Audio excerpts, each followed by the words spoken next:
Thank you for joining me here in Glacier National Park for a little painting demonstration.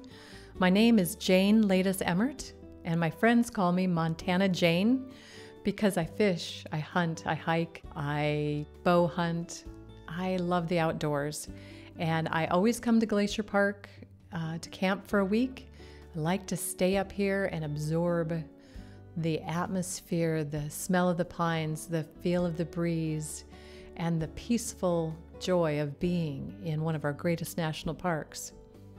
Today I'll be painting what is called alla prima or plein air painting, which means I will capture the essence of the scene quickly and outdoors on site. My first step in painting a plein air piece is to create a value study. I'm going to use some acrylic paint on what's called a Bristol board.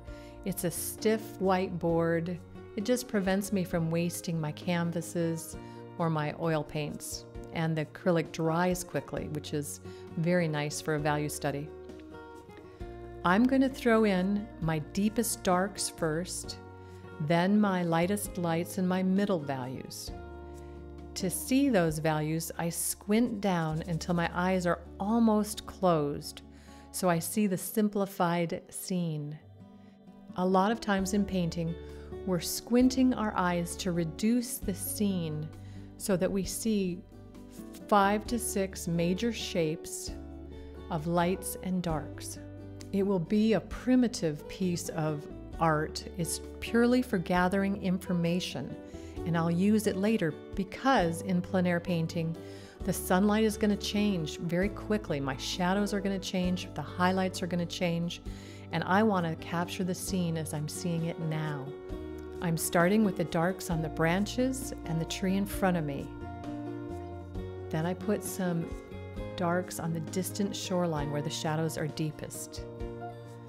Then I lighten up the black to create a medium gray value, and I paint in those middle value shapes. What you're seeing in Glacier Park in this scene is the variations in color on the far hill were created by the 2007 fire in Glacier Park. There was a lot of devastation, but I'm happy to say it's coming back well, and it adds almost a rosy gray color to those hillsides. Now, as I do this painting, I'm carving out the space and painting negatively around the tree trunk. That means I'm putting in those middle values and hopscotching around the trees because I need those darkest darks in first to set the tone for the painting.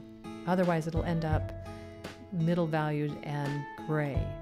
My goal, again, is to create 5 to 6 major shapes of the 3 value colors, light, medium, and dark, and make them connected so that it's a cohesive image. The lightest value in the painting is always the sky.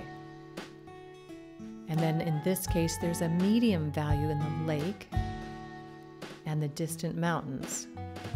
The lake is reflecting the sky color, but it's a deep mountain lake with a wonderful turquoise tone. And so it's a more medium value with the light highlights. The lightest sunlit area is in the foreground, and there are dark valued shadows that follow the topography of the ground. This is a quick study. I want to capture the sense of the light and shadows quickly because in plein air painting, the sun and shadows move so quickly that you lose their positions later in the day. The value study will be my reference guide so that later on I put them in the right position. The tree trunk is a combination of middle and dark values with 1 or 2 light highlights. I add the shadows in the foreground and they help lead you into the painting. My goal is to do the value study quickly so I can move to the colored oil painting with these shapes locked into my brain. This is really important in plein air painting where the scene changes so quickly. This is a close-up of the value study. So in review, what I did is I started with my darkest darks, and then I worked in my middle values and finished with my lightest values and at the very end added the dark shadows in the foreground. I've got the sky as my lightest value, the mountains are middle values along with the lake and distant shoreline.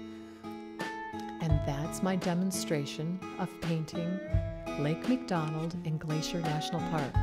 Thank you so much for joining me, and happy painting from Montana Jane.